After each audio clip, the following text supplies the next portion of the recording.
Hey guys, how are things going? Thanks for coming to the JWK show. We don't go on and on about crypto, we keep it short. There's big news in the crypto world today. Tulsi Gabbard, the next head of national intelligence for the US, says that it would be good for the US to set up its own strategic Bitcoin reserve. This is completely unrealistic, and it means that the US government should begin to buy up Bitcoin as a strategic backup.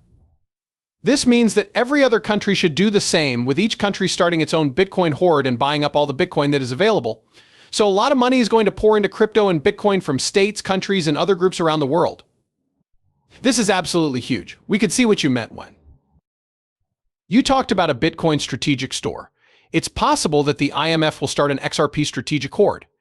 At the Singapore FinTech Festival, Brad Garlinghouse, CEO of Ripple, and the IMF are both on stage at the same time. At this very moment, there is a big leak. Watch this movie. Do you want to take one? We can see that this happened all the way back in 2016 or 2018. Do it. You get the first one. IMF. Do you think the IMF will ever own crypto assets? That wasn't something I put up. Yes, this happened a long time ago. There is a report that the IMF will hold digital assets in the future, right? Several digital goods. In this case, it should be either Bitcoin or Ethereum, but definitely XRP, since the IMF is on stage with Brad Garlinghouse, CEO of Ripples. So once more, we could see the IMF starting an XRP strategic global reserve, and we also have SPY starting an XRP buyback scheme as well, which is pretty much the same thing as a reserve. The stock of XRP is also being bought up by SBI. The quantity of XRP is being bought up by big companies, just like Bitcoin. The International Monetary Fund IMF, which is in charge of the whole banking system, holds digital assets like XRP. As far as I can tell, it doesn't get any bigger than this. The IMF is also talking about an SDR, which the IMF says is an international reserve asset. As Ripple said on their website all the way back in 2018, if the IMF adopts XRP, it could become an SDR and an international reserve asset. This is what an SDR is all about. In order to keep track of its own finances, the International Monetary Fund invented special drug rights, which are like fake money. A weight basket of important currencies such as the US dollar, the euro, the Japanese yen, the Chinese renminbi, and the British pound is used to figure out the value of the SIR. With XRP, all of these currencies can be used together. XRP is a way to get around, so XRP should also be tied to these currencies, and Ripple is putting out a bunch of steel coins backed by different currencies from different countries. We have the RL yen, the RL renminbi, the RL British pound, and so on.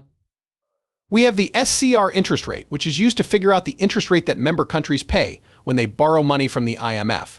It is also paid to members for holding posts in the IMF. This means that XRP is being used by IMF member countries to make transactions.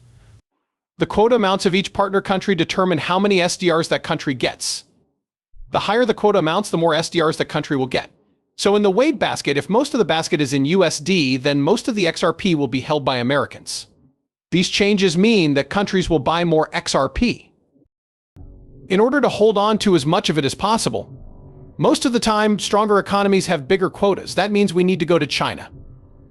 The first world countries, like the United States and Russia, own most of the XRP. You can also trade SDRs for other currencies. In this case, XRP can be used as a bridge currency to pay back loans, fulfill responsibilities, keep promises, pay loan interest, or pay for increases in quote amounts. All of this basically means that if XRP is made into an SDR, every country will use it. This will cause the price of XRP to go very high. 10,000 or more XRP assets by Arthur Britta, who is one of the founders of Ripple and, along with David Schwartz, one of the people who made the XRP system.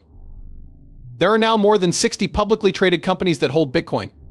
These include MicroStrategy, Nanolabs, Remix Points, Digitox, Canada Computational, and a lot more. You can pause the video and look, and in the end, we should see the same thing.